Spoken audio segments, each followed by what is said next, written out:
Hey, before you eat all the turkey, the ham, the corn pudding, the mashed potatoes, the green beans, all that stuff, let's talk some DEADROP. We're barely over a month into Snapshot 7, and my mind is honestly already on Snapshot 8 and all the goodies that can come with that. I thought today would be a good time to sit back and speculate on what's to come. Snapshot 7 brought all kinds of foundational pieces, such as the beginning of DCMs and user-generated content, another Proving Grounds map which is only accessible through playing DCMs, and lastly but certainly not least, the Midnight Ride, which is the race to the tower to determine your spawn point. It brought plenty of other great stuff as well, but as we all know it, Midnight Society and DEADROP are entering into a new era. That era, Robert Bowling has called the refinement era. This refinement era, or this refinement year, we should start to see bigger, larger content drops. All of the bigger details are going to start to get fleshed out. The lore, the art, the granular details that we're so anxiously awaiting for this game,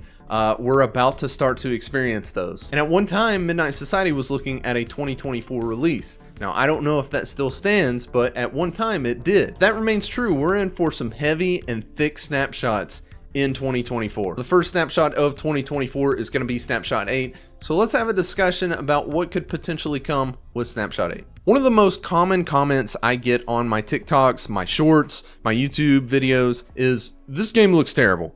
I can understand the confusion if you aren't keeping a close eye on DEADROP and understanding the development process. To clear up any confusion, this game is in a pre-alpha state. What we're all playing on right now is nowhere close to what the final product is going to look like. Midnight Society is no small indie studio. This is a AAA studio with guys that have been in that AAA space for a very long time. Quinda Hoyo, the creative director at Midnight Society, shipped multiple titles with Gears of War and Halo. The studio head, Robert Bowling, has shipped many titles under the Call of Duty franchise. All of these games have looked great in their own ways. Give it time. This game is going to look fantastic in Unreal Engine 5. With that said, since we're entering into this new refinement era, I'm really hoping for a major art pass in Snapshot 8. At the moment, Sector 3 is the only map that we have right now with a completed skybox, as well as updated colors and geometry. With that said, this map still has a long way to go until it's finished, and listen, I'll be the first one here to say, I don't know a whole lot about gaming development. I wish I did, but unfortunately I don't. But what I'm hoping for is more of the final art that we'll be seeing when the game is released. And when I say that, I'm only meaning Sector 3. The DEADROP universe is such an interesting take and so unique to the bland typical shooters that we see in today's games. There are plenty of shooters that are copy and paste in my opinion. For example, like Call of Duty, even Battlefield, which I love, X-Defiant, are all games that have this common look and feel to them. When I think of really unique franchises in the FPS world, I think of games like Halo and like Destiny. I really do think that DEADROP will have its own identity when it comes to the art and the feel of the game. When you look at the concept art, you can see that this will be a game with a very unique setting and art style. The art team at Midnight Society always leaves me amazed, and I'm left drooling over the concept art and the variant guides that we get every snapshot, but I'm really hoping to see a nice little polish over Sector 3 in Snapshot 8. If you followed my channel at any point, you know that I'm a huge fan of gadgetry. A while back, I released an entire video talking about gadgetry that I would like to see in DEADROP. Games like Halo Infinite, Battlefield 2042, Rainbow Six Siege, and most recently, the finals have some of the best gadgetry that I've ever seen in the AAA space. For me, gadgetry does two things for a video game. It adds a skill gap and it creates player identity. Skill gaps can be in any kind of mechanic inside of a video game, such as movement, but I think for DEADROP, I would love to see it mostly inside of the gadgets. I'm a huge fan of Halo Infinite. The gunplay, the movement, the gadgetry is fantastic. Let's check out a clip that I came across on Twitter that shows off how incredible the gadgetry is. Bomb tower, one shot. Yellow door. Yellow door. Now, I'm not saying that DEADROP has to have a grapple exactly like Halo Infinite. That's not what I'm saying at all. I'm just trying to showcase what incredible plays can happen with these types of pieces of gadgetry. When you think about DEADROP's main mode, it's labeled a vertical extraction shooter, so the more ways that we have to traverse up and down, the better. And as far as creating player identity, it lets the player choose how they want to play the game. Do you want to be tanky and carry defensive items such as a deployable shield? Do you want to be aggressive and carry a wingsuit for quick attacks? You decide what kind of character you want to be. One more thing that I'll say that gadgetry does for DEADROP is that it gives the game a bigger loot pool. We already know that most, if not all, of the gadgetry will be lootable in game, meaning that you will be able to extract with these items to carry into future games at your leisure. The bigger the loot pool, the more diverse gameplay that we'll see.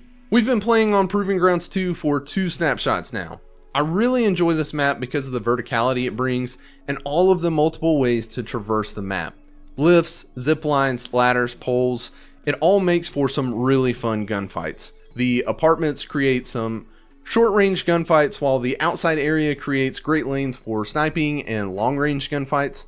Now, as fun as a map I think that this is, it's about time that we're due for an update.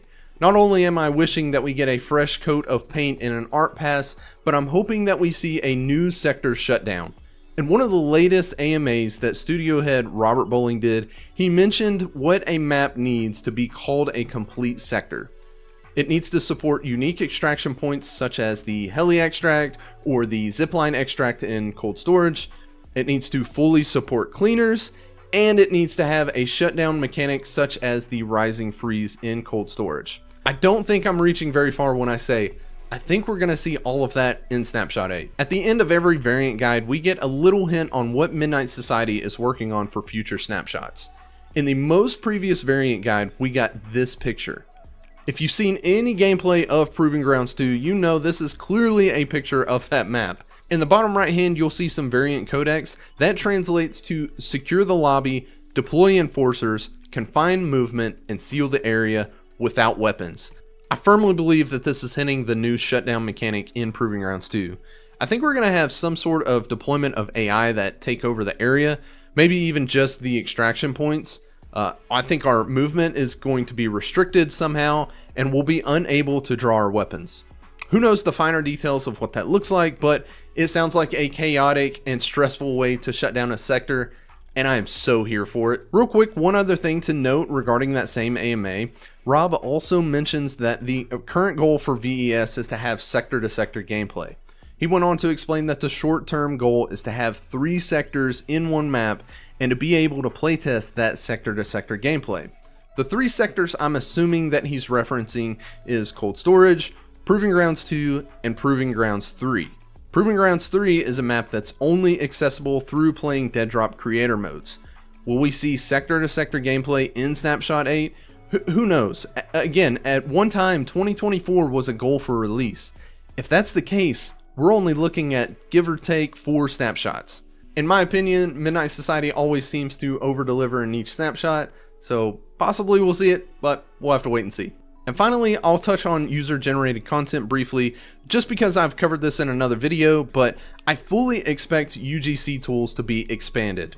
Right now, we are at the top of this roadmap, and I'm going to assume that possibly by Snapshot 8, we'll be in the next step, which is the creator tool. By this time, we will already have the tools for Lua scripting to create totally custom game modes. As mentioned in a previous video, Rob told us that Lua scripting will be released in an update before Snapshot 8. At the creator tool stage, we'll be able to build unique assets as well as build levels inside of Unreal Engine 5. But if you go on to read the next stage in this roadmap, the creator mode will allow us to publish our creations. So this will be a 2-step process. First, they'll give us the tool to start building, but we can't publish them until we get the creative mode. Now, will these two drop at the same time? That would be best case scenario, but I'm setting my expectations a little lower. I'm thinking they give us some time to play around with the creator tool before they release the creative mode to play around a little bit. But in the end, who knows, right? Time will tell. Now, I could make this video 30 minutes long of me talking about everything that I would like to see in Snapshot 8. Ultimately, we don't know, but there's still some things hanging out there that are worth mentioning, like optimization. I'm sure the team is working diligently to optimize the game as much as possible. That's one of the biggest things in the community right now that we're hoping to see very, very soon. So high hopes for that in Snapshot 8, as well as a bunch of other things that I'm not going to get into today. These are just the bigger things that I want to see. Now, if you like this content, I would totally appreciate a like and a sub. You can also hit the Linktree link up in my description that will show you all my different socials. Now, with that said, I hope everybody has a fantastic holiday, a great Thanksgiving. Hug your family for me, tell them you love them, and I'll see you on the next one.